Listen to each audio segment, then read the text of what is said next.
Bamboo বোঝেন তো, বাঁশের গাছ। চাইনাতে একটা প্রভাব আছে যে বাম্বু গাছকে যখন লাগানো হয় আপ টু 4 ইয়ার্স অব্দি ওদের যে মাটির উপরে যে বেরোবে মুখটা কিন্তু অল্প দেখা যায়, একদম নায়ের মতন দেখা যায়, বুঝতেই পারা যাবে না যেটা কি বাঁশের গাছ হবে। 4 ইয়ার্স অব্দি বাঁশের কিন্তু কোনো বোঝাই জানে যে বাঁশ গাছ হবে, বাম্বু গাছ হবে, বোঝাতে পারছি আমি। কিন্তু আফটার 4 ইয়ার্স এর পরে only 6 মান্থে, মাই ডিয়ার ফ্রেন্ডস, কত মান্থে?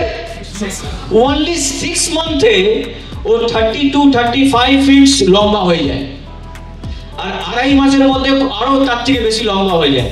তাহলে ভাবুন 4 বছর যেটা গাছ দেখাই গেল না, কি করছিল ভিতরে, মাটির ভেতরে কি করছিল 4 বছর? কেউ দেখলে বলতেই পারতো এটা এই বাঁশের গাছ নাকি, এটা কেউ হয়তো লাঠি দিয়ে এমনি মেরে চলে যেত। কিন্তু মাত্র 1.5 সপ্তাহে, 1.5 সপ্তাহ 35 ফিট হওয়া কিন্তু মুখের ব্যাপার নয়, তাই না? 30 থেকে 35 ফিট হওয়া মুখের ব্যাপার নয়।